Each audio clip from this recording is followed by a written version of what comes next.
Musab stayed in Medina, carrying out his mission diligently and successfully until all the houses of Al-Ansar, the future helpers, had Muslims elements, men and women.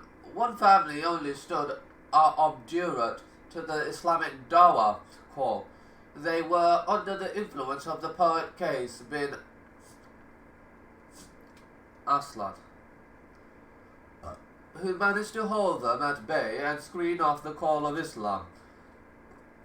From their ears until the year 5 AH, shortly before the approach of the following pilgrimage season, the 13th year of the prophethood, returned to Mecca carrying to the Prophet glad tidings about the new fertile soil of Islam in Medina, and its environment rich in the prospects of good and the power of immunity that the city was bound to provide to the cause of Islam.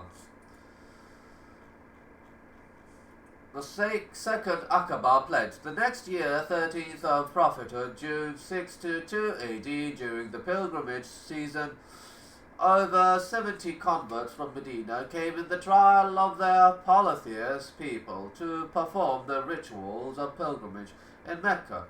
The oft-repeated question amongst them was, isn't it high time we protect Muhammad instead of leaving for him forsaken, deserted, and stumbling in the hillocks of Mecca? Shortly after arrival, they conducted clandestine contacts with the Prophet and agreed to meet him secretly at night in mid-Tashriq, days the 11th, 12th, and 13th days of Dhul Hijjah, in a hillock at Al-Aqaba, the last year's meeting place of one of the leaders of the Ansar helpers.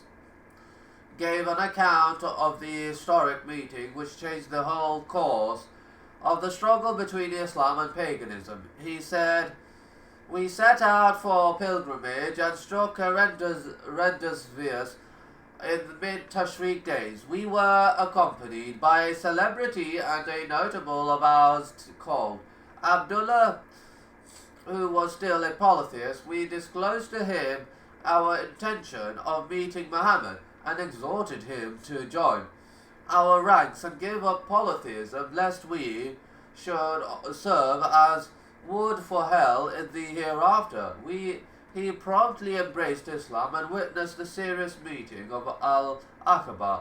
That very night we slept with our people in our camps.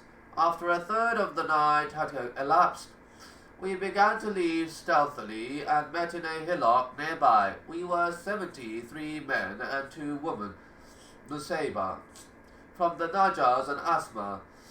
We awaited for the messenger of Allah until he came in the company of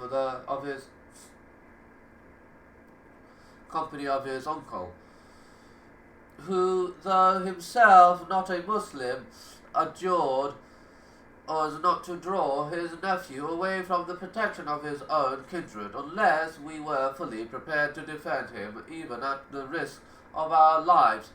He was the first to speak. "O you people of the Khazraj," the Arabs used to call the Ansar helpers Khazraj, "whether from Khazraj or you all know the position that Muhammad holds among us.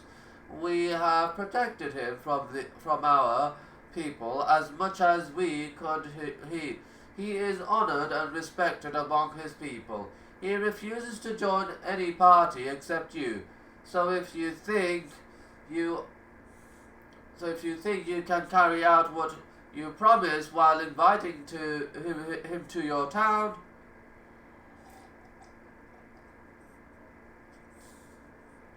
and if you can defend him against the enemies, then assume the burden that you have taken. But if you are going to surrender him and betray him after having taken him away, with you.